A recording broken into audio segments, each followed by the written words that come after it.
este caso, ustedes van a necesitar dar validez o aprobar un producto que controla una enfermedad, una plaga, malezas en los que están causando problemas en los agricultores. Entonces, el primer paso vendría a ser la observación. Una vez que se observa que nos damos cuenta de que hay un problema, de que hay una situación que está provocando alguna alteración, nos planteamos preguntas. ¿Y qué preguntas son las que nos planteamos? ¿Cómo solucionamos este problema que tenemos? Por ejemplo, el problema de las langostas hace 4 años atrás, si mal no recuerdo.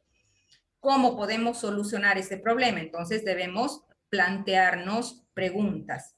Y estas preguntas son las preguntas de investigación, las que nos van a dar lugar posteriormente a una hipótesis, a la hipótesis de la investigación.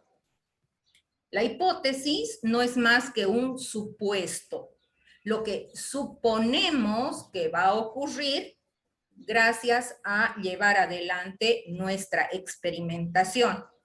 Entonces, nuestra hipótesis la planteamos como una solución a hacer la correcta. Esperamos que sea la solución que nos evite el problema que tenemos. Una vez planteada la hipótesis, llevamos adelante nuestro experimento. Y aquí, ¿cómo lo vamos a llevar adelante nuestro experimento? ¿Cuál va a ser el diseño experimental adecuado? Eso lo decidiremos en función a los tratamientos, las condiciones que queremos probar, al sitio experimental, al espacio experimental con el que contamos, a los recursos que tengamos, recursos económicos, recursos técnicos, recursos logísticos. En función a todo esto, vamos a decidir qué diseño es el más adecuado. Llevada adelante la experimentación, vamos a sacar conclusiones sobre nuestro trabajo y emitiremos los resultados. El método científico es una secuencia de pasos cíclica, es decir, que emitimos los resultados y con seguridad que algo va a quedar pendiente siempre. Ahí lo mostraremos nosotros en las recomendaciones cuando reportamos los resultados. Estas recomendaciones nos ayudarán a poder observar nuevamente el efecto y continuar con la investigación. Como el tema que nos trata es la experimentación o los diseños que vamos a utilizar, tenemos que tener presente cuáles son los principios básicos de la experimentación. Y tenemos 3 principios básicos. El primero es la aleatorización, es decir, que los tratamientos, las condiciones que vamos a probar deben ser asignadas al azar en nuestro espacio experimental. Ese espacio experimental podrá ser un laboratorio, una incubadora, podrá ser un invernadero, podrá ser campo, podrá ser una granja, depende de la finalidad de nuestra investigación. ¿Qué nos permite la aleatorización? Que conseguimos al asignar al azar a nuestros tratamientos. Se valida la estimación del error experimental. Thank you very much. ¿Pueden apagarlo su micrófono, por favor? Y permite la aplicación de pruebas de eficiencia. Otro principio básico de la experimentación son las repeticiones o reiteraciones. Las repeticiones permiten estimar el error experimental, es decir, nos permiten medir la variabilidad que hay en nuestro experimento, podemos calcular la varianza de nuestro experimento. Las repeticiones nos reducen el error experimental, vamos a analizar por qué nos reducen el error experimental. Y el tercer principio básico de la experimentación es el control local. Generalmente este control local se da cuando hay variabilidad en el espacio experimental, como una gradiente de fertilidad en el suelo, por ejemplo, o una gradiente de humedad en el suelo. Entonces, si nosotros vamos separando por bloques para controlar localmente esa variabilidad que tenemos en el espacio experimental, vamos a reducir el error experimental. Entonces, recordemos siempre, cualquier experimento debe tener estos tres principios básicos: la aleatorización, la repetición y el control local si se diera una variabilidad en el espacio experimental. Los dos más importantes, aleatorización y repetición, que con esos dos podemos medir la varianza y podemos trabajar con pruebas de T, con pruebas de Z, con la estimación del intervalo de confianza, que también le dan validez científica a estas pruebas, y los datos obtenidos de esta manera son valederos, tienen la suficiente confianza científica.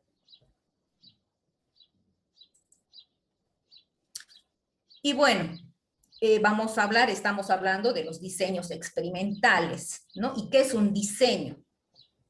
El diseño se refiere al plan o a la estrategia. Es decir, cuando nosotros decimos vamos a diseñar una casa, estamos planificando cómo la vamos a realizar, la vamos a ejecutar a la casa. Entonces, el diseño es el plan o la estrategia que va a responder preguntas de investigación.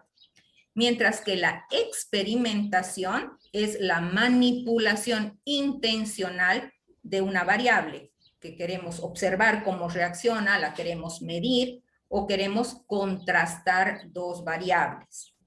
Entonces, el diseño es planificarla, la experimentación. El diseño de experimentos es planificar o crear una estrategia de cómo llevar adelante la manipulación de una variable independiente para poder determinar su efecto sobre una variable dependiente.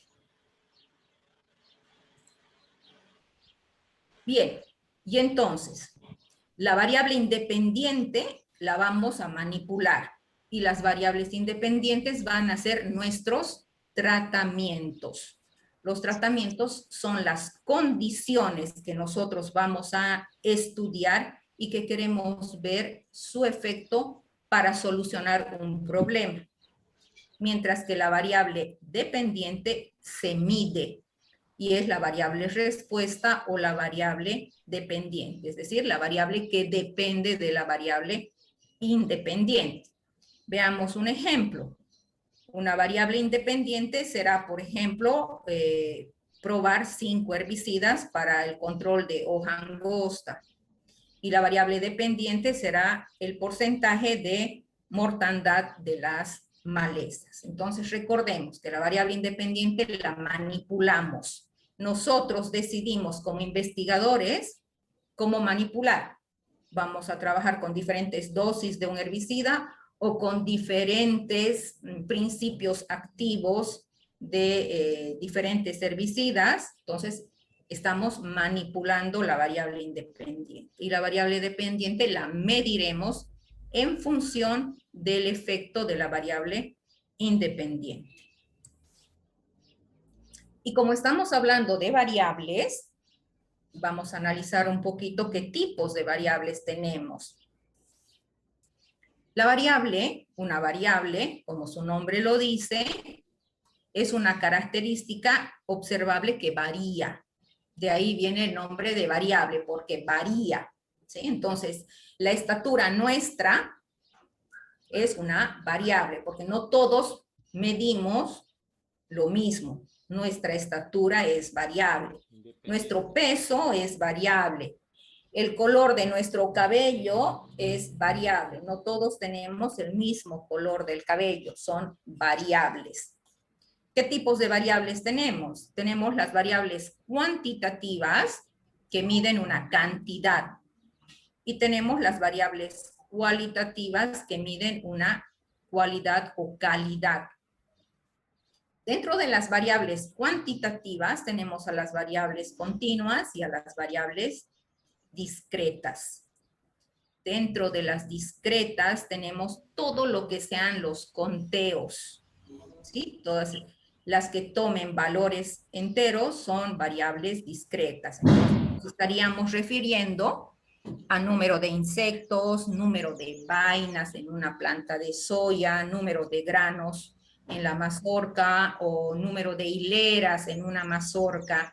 Todas esas variables son variables discretas porque se miden con valores enteros, ¿no? No podemos decir nosotros, en esta planta de soya habían 5,8 pulgones, o hay 5 pulgones o hay 6 pulgones. Entonces, una variable discreta, una variable cuantitativa discreta, mide en valores enteros. No es posible fraccionar la medición.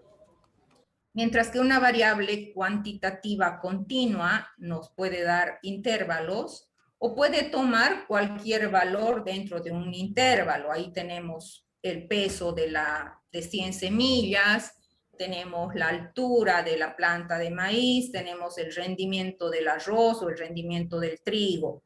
Entonces, la variable continua, la variable cuantitativa continua, nos mide en intervalos.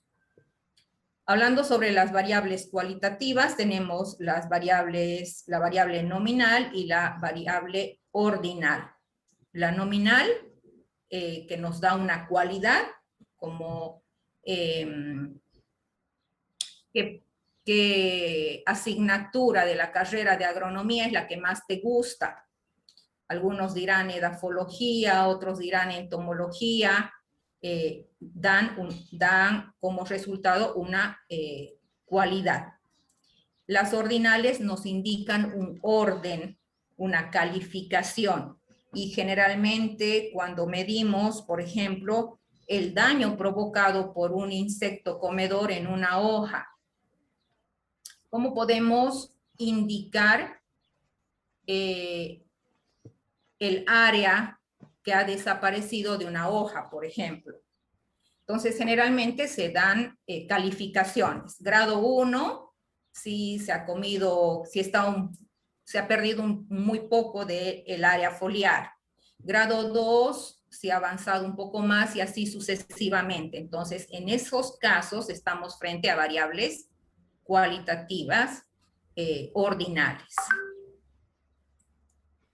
¿Y por qué hablamos de las variables? ¿Por qué las analizamos a las variables? Porque a partir de la toma de los datos, que son las variables dependientes, nosotros podemos hacer el análisis estadístico. Podemos trabajar con prueba de Z para determinar la probabilidad de un evento. Podemos determinar con una prueba de T la diferencia significativa entre dos muestras. Podemos probar o determinar la diferencia de dos o más tratamientos a partir de la prueba de F. Podemos hacer una correlación para saber la relación, el grado de relación entre dos variables, o también podemos medir la recta o predecir el comportamiento de una variable a través de la regresión.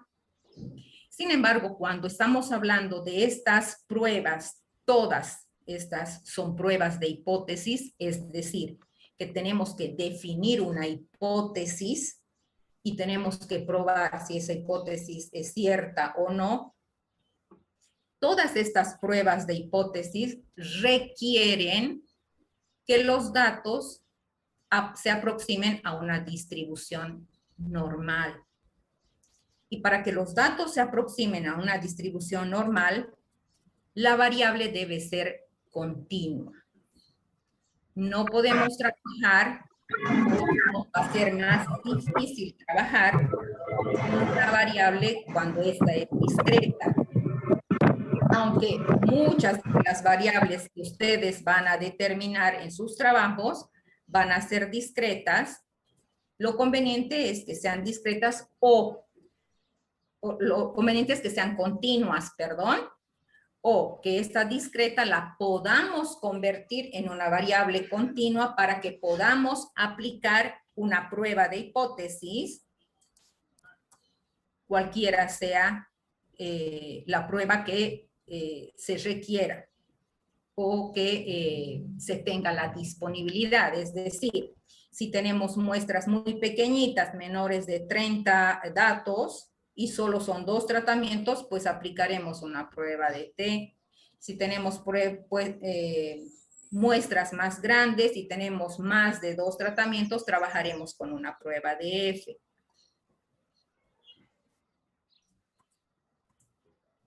Bien. ¿Por qué necesitamos que nuestros datos tengan una aproximación a la distribución normal? Una distribución normal tiene esta forma de campana, en la que dentro de la forma de campana se puede medir el área y nos determina la probabilidad, ¿sí? Entonces, nuestros datos de nuestras variables, en este ejemplo que pongo acá, es el rendimiento de 4 híbridos de maíz. Estamos normalizando los valores en función de su media aritmética y de su desviación estándar. Y podemos observar si sus residuos se distribuyen normalmente, es decir, si forman esta campana que nos permite que dentro de ella, dentro de su área, se pueda determinar la probabilidad. Acá tenemos otro ejemplo con el número de nódulos en la raíz principal de una soya cuando ha sido inoculada con rizobio. Y podemos observar los residuos normalizados que no tienen una distribución normal, es decir, no hay una típica campana con los datos del número de nódulos. Y si nosotros analizamos las 2 variables que pongo como ejemplo, acá estamos observando el rendimiento de 4 híbridos de maíz y aquí estamos observando el número o la cantidad de nódulos en la raíz. Esta de acá es una variable continua y esta de acá es una variable discreta, porque es un conteo, porque el número de nódulos me va a dar en un número entero, o tengo 50 nódulos, o tengo 48, o tengo 36. Entonces no tengo en un intervalo donde dentro de ese intervalo puedo tener una infinidad de valores. Y todos los conteos, la gran mayoría de las variables discretas, no van a tener una distribución normal de sus datos. Y para que podamos nosotros realizar una prueba de hipótesis, la condición es que los datos se aproximen a la distribución normal. Entonces, cuando nosotros recogemos datos de campo de un experimento, debemos asegurarnos de que nuestros datos se aproximen a una distribución normal para poder aplicar una prueba de hipótesis.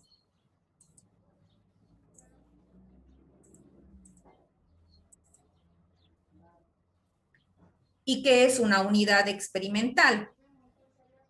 la unidad experimental es el espacio, es el objeto donde vamos a aplicar nuestro tratamiento. Entonces, es la unidad, es el espacio o el objeto, que puede ser un animalito, dependiendo del tipo de experimentación, donde vamos a aplicarlo el tratamiento y vamos a observar la respuesta de este tratamiento. Es decir, vamos a medir las variables dependientes.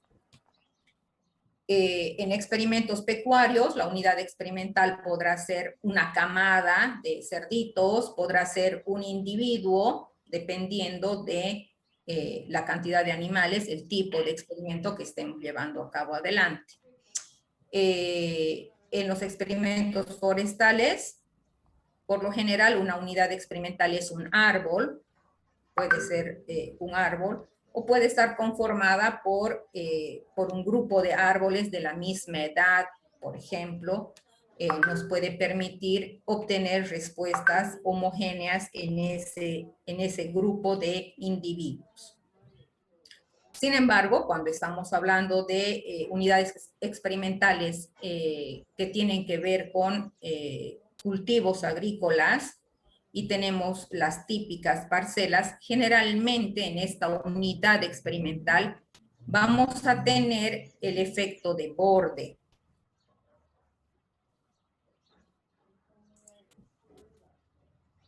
Vamos a tener un efecto de borde en nuestras parcelas. Todo este sector de acá, toda esta área que estamos analizando acá, se refiere al área de borde. Y muchas veces hay diferencias en el desarrollo de estas plantitas con relación a las del centro, porque estas plantas de acá tienen mayor disponibilidad de luz por la calle, tienen mayor disponibilidad de agua, hay menos competencia, mientras que estas plantitas que están en el centro de nuestra parcela van a tener mayor probabilidad de competición entre ellas, de manera que debemos evitar tomar muestras en el área circundante a los extremos, al borde. El área periférica, al área de borde, podemos destinarla para áreas de muestreo, como altura de plantas, altura o diámetro del tallo, el conteo de vainas. Hay algunas variables, algunos tipos de muestreos que son destructivos, como en el caso de cuando estamos evaluando el efecto de diferentes inoculantes, por ejemplo, que tenemos que extraerla a la planta para poder contar el número de nódulos en la raíz. Entonces, en esos casos también podemos utilizar las plantas de esta área del muestreo. Y debemos dejar un área central, que es la parcela útil, la que se destina para la determinación del rendimiento. Entonces, tenemos que determinar el área, el tamaño de esta parcela útil, para que por una regla de 3 podamos expresar el rendimiento encontrado por hectárea, ¿no? Entonces, siempre vamos a dejar un área útil en nuestra parcela, en nuestra unidad experimental, para poder medir el rendimiento del cultivo.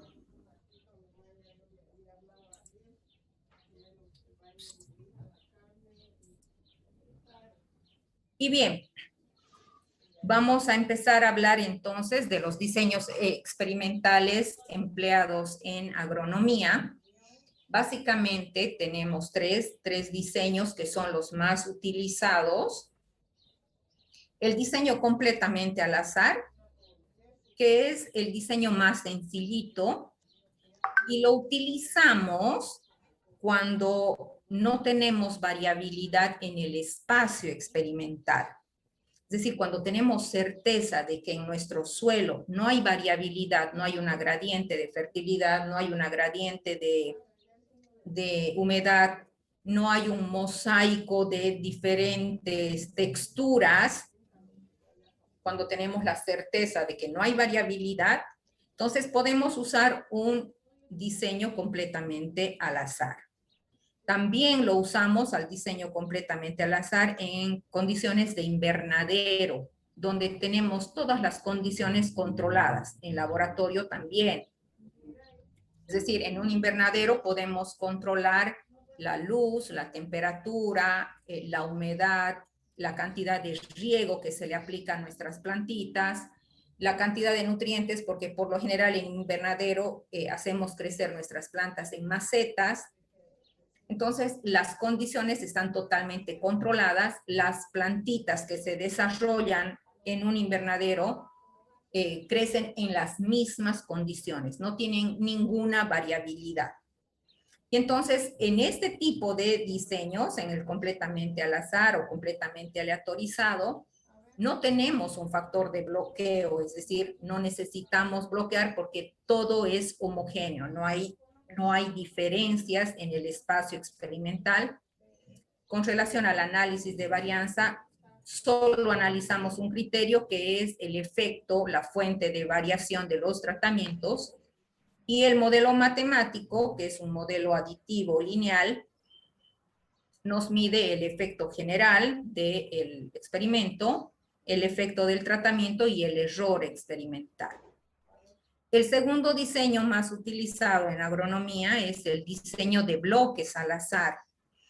Y este diseño es el más utilizado en condiciones de campo cuando tenemos la certeza o tenemos la duda, no tenemos la seguridad de que el espacio experimental sea homogéneo. Cuando suponemos que hay alguna variabilidad en nuestro terreno, sea esta una variabilidad horizontal o sea esta una variabilidad vertical, optamos por un diseño de bloques al azar. En este tipo de diseños ya necesitamos tener un factor de bloqueo y analizaremos en el análisis de varianza el efecto del bloque, de esa variabilidad del terreno, del espacio experimental y de nuestros tratamientos. El modelo matemático también es un aditivo lineal. Tenemos el efecto general del experimento, el efecto de los tratamientos, el efecto de los bloques y el error experimental. Y el tercer diseño más utilizado es el cuadrado latino. Cuadrado latino lo utilizaremos o decidiremos utilizarlo cuando hay variabilidad en doble sentido en el espacio experimental. Hay variabilidad en el sentido horizontal y variabilidad en el sentido vertical. Ahí tenemos dos tipos de bloqueo en el que tenemos que trabajar, tenemos que dividir nuestro espacio experimental en dos sentidos, a los que les vamos a llamar filas y columnas. Vamos a analizar como fuentes de variación a los tratamientos, al bloque de un sentido o fila y al bloque de un otro sentido, la columna. Y tenemos también el modelo estadístico, el modelo matemático lineal, aditivo lineal, en donde tenemos el efecto del experimento, el efecto de los tratamientos, de las filas, de las columnas y del error. ¿Cómo vamos a distribuir nuestras unidades experimentales cuando trabajamos con un diseño completamente aleatorizado? Habíamos mencionado que el diseño completamente aleatorizado lo vamos a usar cuando estamos seguros de que en el espacio experimental no hay variabilidad. Entonces yo puedo distribuir mis tratamientos como principio de la experimentación, debo aleatorizar y debo repetir. Entonces debo cumplir con esos principios de la experimentación, pero no hay restricción en mi aleatorización. De manera que yo puedo tener dos tratamientos juntos, y ustedes pueden observar mis unidades experimentales. Puedo tener dos tratamientos juntos, porque cualquier lugar, este o este lugar es exactamente lo mismo. No hay variabilidad en el espacio experimental. De todas maneras, debemos cumplir con los principios de la experimentación, aleatorizar y tener nuestras repeticiones. Entonces acá en este experimento vamos a tener 5 tratamientos, 1, 2, 3, 4 y 5. Y cada uno de mis tratamientos está repetido 5 veces. Entonces tengo 25 unidades experimentales. Recordemos entonces que en un diseño completamente aleatorizado es el diseño más sencillo y no hay una restricción en la aplicación, en la distribución de nuestras unidades experimentales. Tenemos aquí un modelo de la tabla del análisis de varianza de un diseño completamente aleatorizado. Vamos a tener 3 fuentes de variación: los tratamientos, el error experimental y el total. Los grados de libertad, la suma de cuadrados, el cuadrado medio, el valor de F, porque la prueba del análisis de varianza es una prueba de F, y el valor de la probabilidad. Entonces, el diseño completamente aleatorizado solamente tiene 3 fuentes de variación. Cuando en el espacio experimental tenemos un tipo de variabilidad, ¿sí? Entonces necesitamos trabajar con un diseño de bloques al azar. Si tenemos certeza que hay variabilidad en el sitio experimental en un sentido, entonces tenemos que bloquear a nuestro espacio experimental. Nos imaginemos que por acá tenemos un río muy cerca del lugar donde vamos a establecer nuestro experimento. Tenemos un río. Ese río nos generará una gradiente de humedad. La parte más cercana al río tendrá más humedad y la parte más alejada tendrá menos humedad o será más seca. Y si entonces yo aplico sin ninguna restricción mis unidades experimentales, repitiendo el experimento de mi diseño completamente aleatorizado, 5 tratamientos y 5 bloques, traigo y distribuyo, aleatorizo y repito mis tratamientos de la misma manera, sin restricción, como si fuera un diseño de completamente aleatorizado. ¿Qué estará ocurriendo acá? Tendré tratamientos. Hola, ¿pueden apagar su micrófono, por favor? ¿Qué irá a ocurrir acá? Que tendremos algunos tratamientos que se van a beneficiar con un área que tiene más humedad, o a lo mejor es tanta la humedad que más bien perjudicamos a esos tratamientos, ¿sí? Entonces, por ejemplo, este tratamiento de acá, estos 3 de acá, que son exactamente los mismos, 3 de los 5 están en un sitio donde hay una mayor humedad. O los estamos beneficiando o a lo mejor los estamos perjudicando por el exceso de humedad.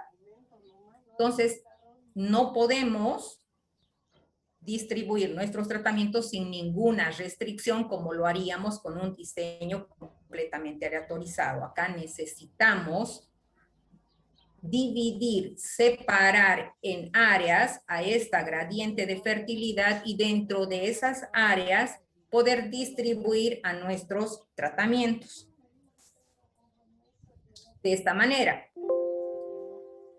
tenemos ahora dentro de cada franja donde hay una diferente cantidad de agua presente en el suelo por esta gradiente de humedad, estarán presentes los 5 tratamientos. Tendremos entonces los 5 tratamientos en la zona más húmeda.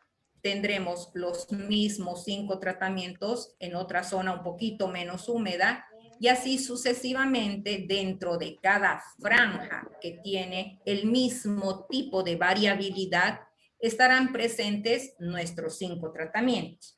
De manera que todos mis tratamientos, absolutamente todos, tienen la misma posibilidad de mostrar su potencial cuando tienen buenas condiciones o cuando tienen malas condiciones. Es decir, estamos restando la variabilidad del sitio experimental a partir de este tipo de diseño. El modelo de la tabla del análisis de varianza de un diseño de bloques al azar. Analizamos las fuentes de variación y tenemos 4. Acá, a medida que va aumentando en complejidad nuestros diseños, van aumentando nuestras fuentes de variación, nuestras fuentes de variabilidad. En el caso del diseño de bloques al azar, tenemos 4 fuentes de variación: nuestros tratamientos, los bloques, el error experimental y el total. En el análisis de varianza tenemos también los grados de libertad, la suma de cuadrados, el cuadrado medio, el valor de F y la probabilidad de este valor de F. Y en último caso, el diseño de cuadrado latino. Acá decíamos que lo vamos a utilizar cuando tengamos variabilidad en doble sentido. Es decir, acá tenemos nuestro terreno, nuestro espacio experimental, donde tenemos una gradiente de humedad que es similar a la que estábamos analizando en el diseño de bloques al azar. Tenemos una zona más húmeda y una zona más seca. Y por este lado tenemos un terreno que también tiene un grado de variabilidad, una gradiente de fertilidad. Esta área vertical de acá es más fértil, se la ve un poquito más oscura, y esta área de acá es un poquito más clara. Unimos ambas variabilidades en el mismo terreno. Lo hice separado para que podamos darnos cuenta de la variabilidad, en un caso en el sentido horizontal y en otro caso en el sentido vertical, pero pueden darse situaciones en un terreno en que tenemos variabilidad en doble sentido. Entonces, acá tenemos un cuadrado en el que tenemos diferentes condiciones. Habíamos dicho que en el cuadrado azul teníamos una gradiente de humedad y en el cuadrado verde claro, amarillento, teníamos una gradiente de fertilidad. Entonces, en este cuadrante tenemos menos fertilidad, menos humedad. En este cuadrante de acá tenemos menos humedad, más fertilidad. En este cuadrante de acá tenemos menos fertilidad, más humedad, y en este cuadrante de acá tenemos más humedad, más fertilidad. Por eso es que se trabaja con un diseño de cuadrado, porque trabajamos con cuadrantes que tienen variabilidad diversa en el espacio experimental. Y dentro de este cuadrado vamos a distribuir a nuestros 5 tratamientos. Acá el cuadrado latino tiene ciertas condiciones. Los tratamientos no pueden repetirse ni en fila ni en columna. Esa es una condición del diseño de cuadrado latino. que no pueden repetirse, porque cada sitio en donde lo ubiquemos a nuestro tratamiento es diferente, tiene diferente condición ese espacio experimental. Una limitante del cuadrado latino es el número de unidades experimentales. Estamos hablando de un cuadrado, entonces si tenemos 5 tratamientos, 5 elevado al cuadrado son 25 unidades experimentales. Si por ahí tendríamos que trabajar con 8 tratamientos, vamos a tener 74 unidades experimentales. Y eso nos va limitando en tiempo, en dinero, en recursos, ¿sí? En nuestro recurso tiempo, en nuestro recurso económico, en nuestro recurso logístico. Entonces, el cuadrado latino tiene ciertas condiciones que debemos tener cuidados. Muy raras veces se da una variabilidad en el espacio experimental que tenga variabilidad en el doble sentido. Como experimentadores, si ustedes saben que hay variabilidad en el doble sentido, es necesario trabajar con un diseño de cuadrado latino. El modelo del análisis de varianza de un diseño de cuadrado latino nos muestra que tenemos más fuentes de variabilidad. Tenemos ahora 5, hemos ido aumentando, 3 en el completamente aleatorizado, 4 en el diseño de bloques al azar y 5 fuentes de variación o de variabilidad en un cuadrado latino. Analizamos los tratamientos, el bloque 1 o las filas, el bloque 2 o las columnas, el error experimental y el total. Acá, como hablamos de un cuadrado latino, nuestros tratamientos, filas y columnas van a ser siempre los mismas. Es decir, si tenemos 6 tratamientos, vamos a tener 6 filas y vamos a tener 6 columnas. Tendremos 36 unidades experimentales. Y bueno, como estamos trabajando con pruebas de hipótesis, el análisis de varianza, la prueba de F es una prueba de hipótesis, la prueba de T es una prueba de hipótesis, tenemos una regla de decisión. Vamos a definir nuestra hipótesis, en la que la hipótesis nula nos da la igualdad o nos dice que no hay diferencias, que no hay significancia, mientras que la hipótesis alterna nos dice que por lo menos uno de nuestros tratamientos es diferente de los otros tratamientos. La tabla o la prueba del análisis de varianza, lo único que nos responde, lo único que nos dice es, ustedes tienen diferencias en sus tratamientos o no tienen diferencias. Se prueba una de las dos hipótesis. A partir del valor de la probabilidad, nosotros podemos rechazar o aceptar la hipótesis. Es decir, si rechazamos la hipótesis nula, si rechazamos que nuestros promedios de nuestros tratamientos son iguales, implícitamente aceptamos la hipótesis alterna, porque si no son iguales, son diferentes. El valor que nos interesa en el análisis de varianza es el de la probabilidad. El valor de la probabilidad nos permite aceptar o rechazar nuestra hipótesis de experimentación. Y el valor de significancia de la probabilidad como máximo es 5%. La probabilidad en todos los programas estadísticos nos lo da en proporción. Nosotros podríamos multiplicar por 100 para llevarlo a porcentaje o trabajar directamente con la proporción, con el valor de 0,05, que si lo multiplicamos es de 0,05, tenemos 5%.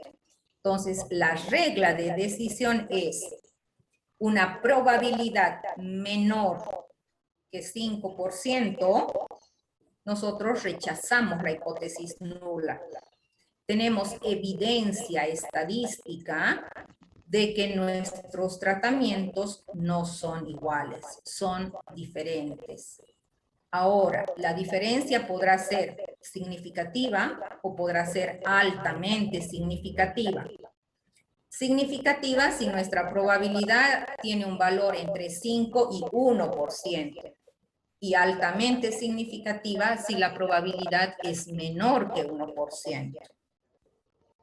Como les mencionaba, la prueba de hipótesis, lo único que nos dice, la prueba del análisis de varianza, la prueba de F, lo único que nos dice es, ¿hay o no hay diferencias entre tus tratamientos, entre las condiciones que estás investigando? Para poder saber qué tratamiento es el mejor, tenemos que hacer otra prueba, una prueba de medias, que podrá ser diferencia mínima significativa, podrá ser Tukey, Duncan, SNK, dependiendo del tipo de tratamientos con los que estemos trabajando, y que seguramente ustedes en la práctica de el análisis de los datos lo van a poder realizar.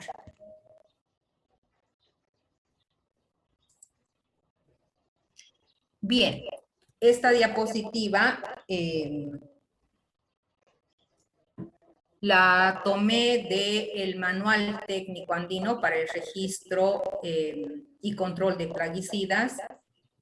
Me imagino, tengo entendido que ustedes, de acuerdo al plan de la capacitación, han analizado ya este manual. Sin embargo, hay una parte que me interesa que la tomemos en consideración, y es que este manual exige que los experimentos tengan por lo menos 4 repeticiones por tratamiento, con un diseño estadístico y con no menos de 12 grados de libertad. Esta partecita nos compete a nosotros, nos compete a esta parte de la capacitación. ¿Por qué 4 repeticiones? ¿Por qué 12 grados de libertad? ¿Por qué no pueden ser 15 o por qué no pueden ser 3 repeticiones o solo 2? Mencionábamos al inicio de la charla, dentro de los principios de la experimentación, la repetición, y que las repeticiones nos ayudan a determinar el valor de la varianza de nuestro experimento. Inclusive nos reduce el error experimental. El error experimental es el error que nosotros no podemos controlar. Es esa variabilidad intrínseca que hay en cada individuo. Mencionábamos también nuestra estatura, que no todos medimos exactamente lo mismo. Ese error experimental no lo podemos controlar. Entonces vamos a analizar por qué 12 grados de libertad, por qué 4 repeticiones, por qué no menos o por qué no más. Empecemos analizando qué son los grados de libertad, ¿sí? Porque en todas hemos venido analizando el modelo de las tablas de análisis de varianza y veíamos fuente de variabilidad, grados de libertad, suma de cuadrados, cuadrado medio, valor de F, probabilidad. ¿Qué son los grados de libertad? ¿Y por qué en el manual nos hablan de los grados de libertad? Nos dicen no menos de 12. Y bueno, Levy en el 96, en el 1996, define a los grados de libertad como el número de valores que se pueden escoger libremente, ¿sí? Y vamos a poner un ejemplo para poder entender cómo es que es el número de valores que podemos escoger libremente. Volvamos un poquito para atrás. Acá, en esta tabla de análisis de varianza tenemos aquí los grados de libertad y dice, variedad, los grados de libertad es T-1, ¿sí? Es decir, que los grados de libertad es el número de tratamientos menos 1. Entonces, si yo tengo 3 grados de libertad acá para los tratamientos, Estoy segura que tengo 4 variedades que estoy probando en este experimento.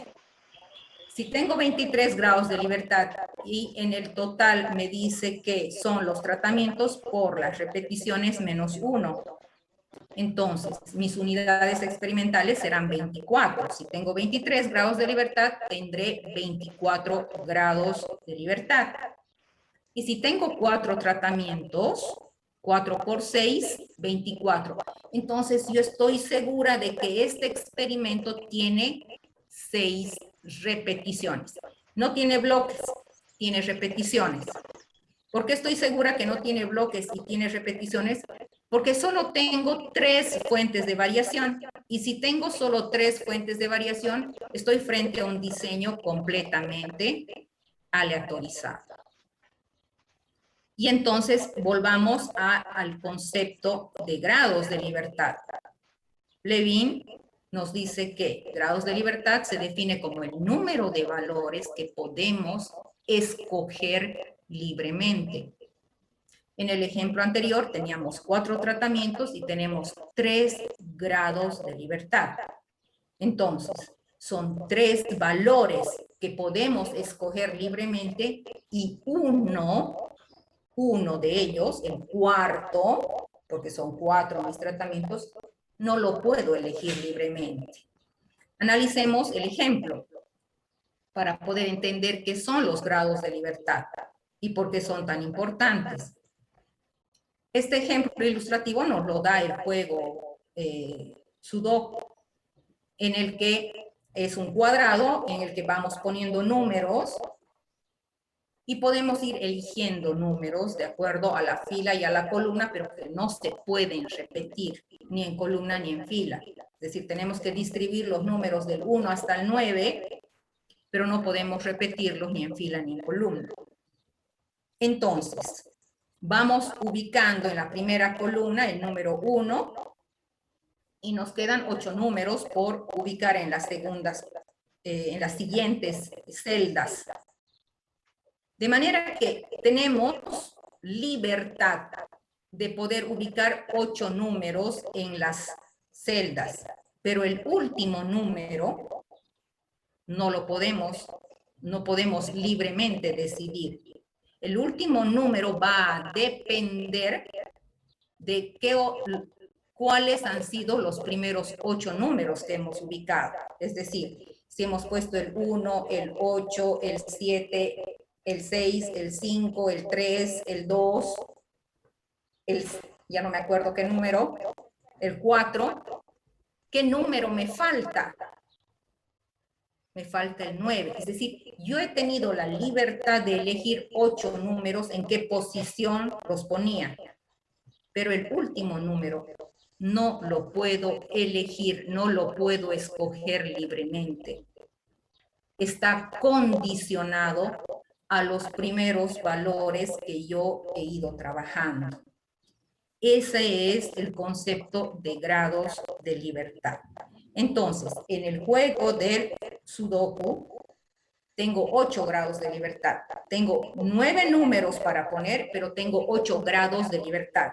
Es decir, 8 números que yo libremente puedo elegir su posición, pero el último está condicionado a la ubicación de dónde están los 8 primeros para decidir dónde lo ubico o qué número es el que debo poner.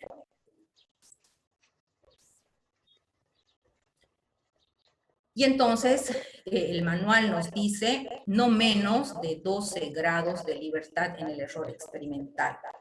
¿Por qué y de dónde viene esta exigencia? Vamos a volver un poquito más arriba.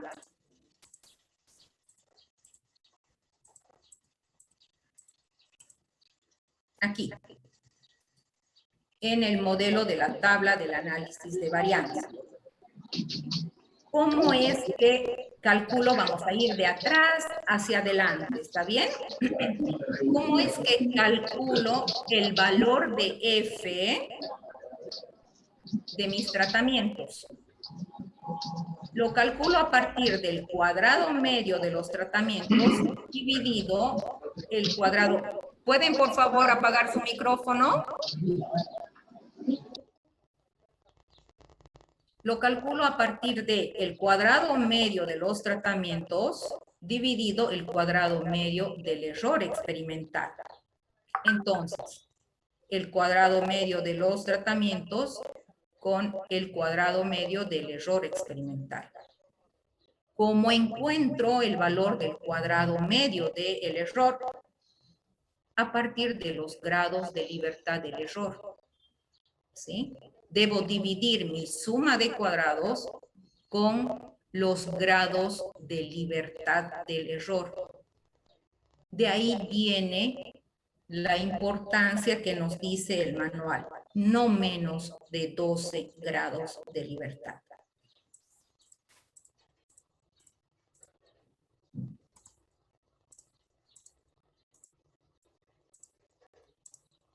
Bien, tengo acá este análisis de varianza de un diseño de bloques al azar, porque tengo 4 fuentes de variación, acá lo tengo al bloque y entonces estoy segura de que es un diseño de bloques al azar.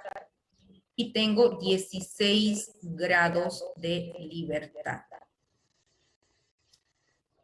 Tengo 3 bloques, porque si tengo 2 grados de libertad para los bloques, quiere decir que tengo 3 bloques.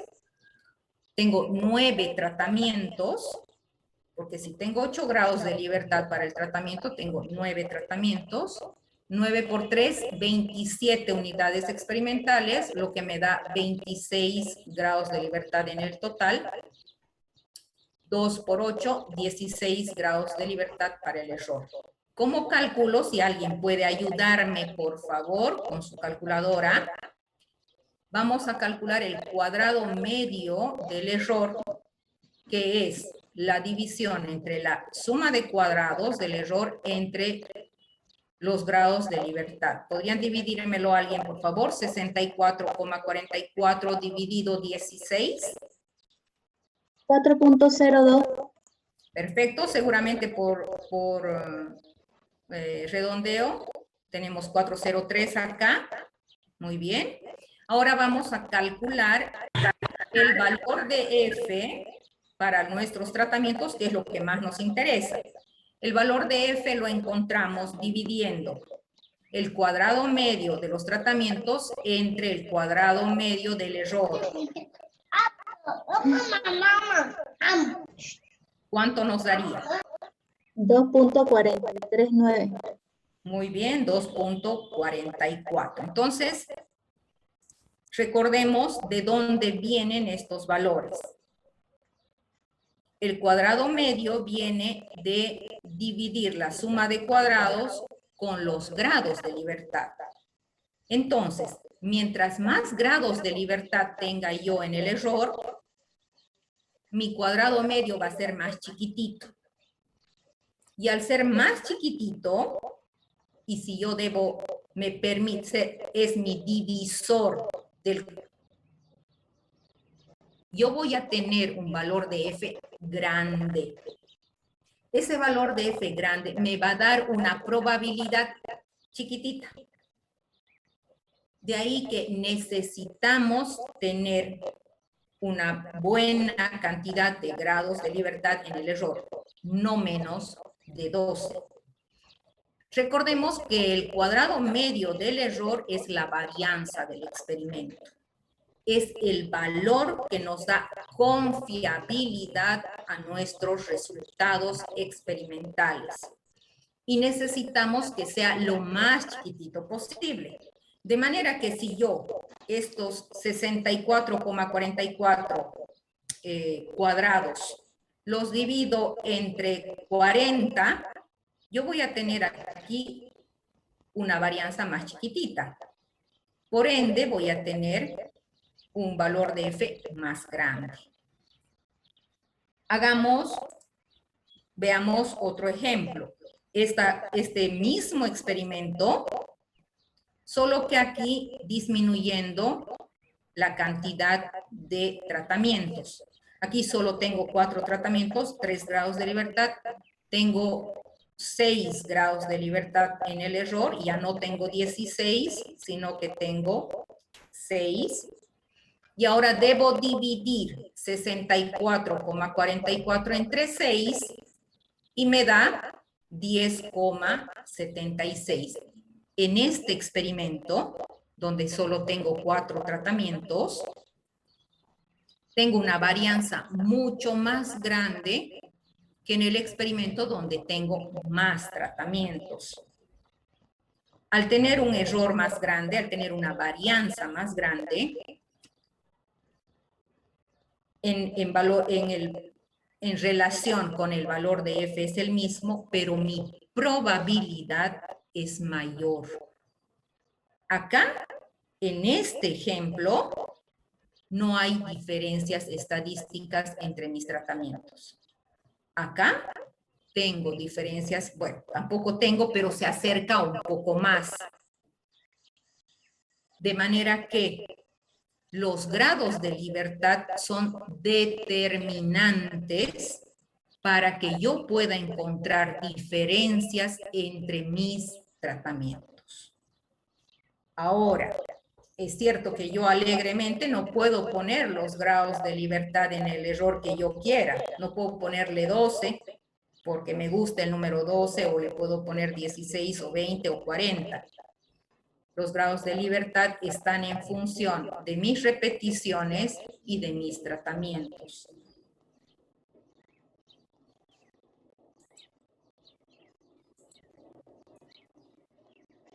Entonces, si vamos a tener muy poquititos tratamientos en nuestro experimento, tengamos más repeticiones. Pero si tenemos muchos tratamientos, podemos reducir el número de repeticiones. De ahí la importancia de las repeticiones. Volvemos a la diapositiva inicial en la que decíamos que las repeticiones son importantes para estimar el error experimental. Si tenemos muy poquitos tratamientos, vamos a analizar este ejemplo. Vamos a suponer que tenemos 3 tratamientos y 4 bloques. Vamos a tener 12 unidades experimentales. Es decir, que entre nuestros tratamientos tenemos un insecticida de prueba, un tratamiento sin aplicación, nuestro tratamiento testigo, y un insecticida testigo, de un insecticida que se utiliza generalmente como comparador. Entonces aquí tenemos nuestros 3 tratamientos, son estos 3 que están acá, y los vamos a distribuir a estos 3 tratamientos en 4 bloques. Esto nos da 12 unidades experimentales. Calculemos los grados de libertad antes. Antes de llevar adelante nuestro experimento, estamos ya definiendo cuántos grados de libertad, porque tenemos que controlar si vamos a tener los suficientes grados de libertad en el error como para que nuestra varianza se pueda medir con confianza, que haya confiabilidad en nuestro experimento. Entonces, como tenemos 3 tratamientos, tenemos 2 grados de libertad en los tratamientos. Como tenemos 4 bloques, vamos a tener 3 grados de libertad en los bloques. Como tenemos 12 unidades experimentales, tenemos 11 grados de libertad en la variabilidad total. Y en el error, 3 por 2, 6 grados de libertad. Entonces, es muy poco. ¿Sí? O sea, aquí estamos trabajando como consultores y estamos definiendo que vamos a establecer un experimento en el que tenemos solamente 3 tratamientos. ¿Para qué vamos a trabajar más? Definimos solo 3 tratamientos, pero nos encontramos que son muy pocos los grados de libertad que tenemos en el error. Entonces, si tenemos muy poquitos tratamientos, lo que podemos hacer es aumentar el número de repeticiones, o podemos aumentar el número de tratamientos y podemos trabajar con menos repeticiones. Acá, por ejemplo, mantenemos los 3 tratamientos, pero ahora estamos aumentando el número de bloques, estamos aumentando el número de repeticiones. De manera que Ahora tenemos 18 unidades experimentales. Calculemos los grados de libertad para saber si tenemos los suficientes grados de libertad en el error. Tenemos 2 grados de libertad en los tratamientos porque tenemos 3. Tenemos 5 grados de libertad en los bloques porque tenemos 6. Tenemos 17 grados de libertad en el total. Y en el error 2 por 5, 10 grados de libertad. Sigo con pocos grados de libertad en el error. Entonces, ya he aumentado repeticiones, pero sigo con pocos grados de libertad. Tendría que aumentar más repeticiones todavía para poder llegar a suficientes grados de libertad en el error, o puedo aumentar también tratamientos. Entonces ahora voy a aumentar un tratamiento más, voy a poner otro insecticida testigo, un segundo, y ahora tengo 4 tratamientos, 6 bloques, lo que me da 24 unidades experimentales. Tengo 3 grados de libertad para los tratamientos porque tengo 4 tratamientos. Tengo 5 grados de libertad en los bloques. Como son 24 unidades experimentales, tengo 23 en el total. 3 por 5, 15 grados de libertad en el error. Ahora sí. Ahora ya puedo terminar de diseñar mi experimentación para llevarla a cabo. Ya puedo terminar de escribir mi protocolo para llevarlo adelante. Entonces, mejor si trabajamos con 6 tratamientos y con 4 repeticiones. Y aquí está del revés. Bueno, podemos aumentar el número de tratamientos y reducir el número de repeticiones, ¿no? Mejor si trabajamos con 6 tratamientos y con 4 repeticiones o 4 bloques, si tenemos certeza de que hay diferencias, hay variabilidad en el sitio experimental. Algo que me había olvidado mencionarles es de que cuando nosotros trabajamos con un diseño de bloques al azar y no hay variabilidad en nuestro experimento, ¿sí?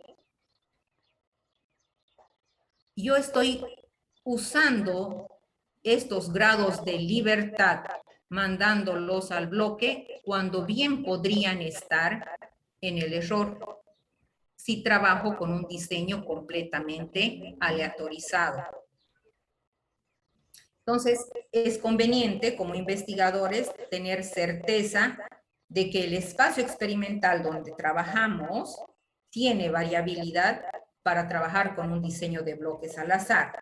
Si no fuera así, conviene nomás trabajar con un diseño completamente aleatorizado, porque los grados de libertad de los bloques se van a venir al error y tengo más grados de libertad en el error que me permiten medir con más precisión mi varianza. Mi varianza va a ser más chiquitita. El hecho de que mi varianza sea más pequeñita me significa menos variabilidad en mi experimento. Y bueno, esto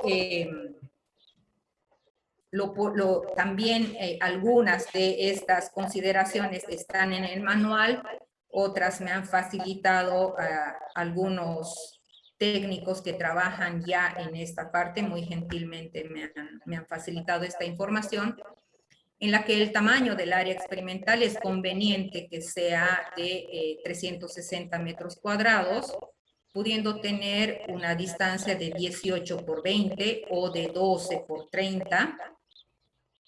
El tamaño de la unidad experimental, y esto va a estar en función del cultivo, podrá ser de 15, de 12 o de 40 metros cuadrados, dependiendo del tipo de cultivo, dependiendo de lo que se esté analizando. Un tipo de insectos muy pequeñitos, un tipo de insectos más grande, un tipo de enfermedad, va a depender mucho de lo que se esté estudiando.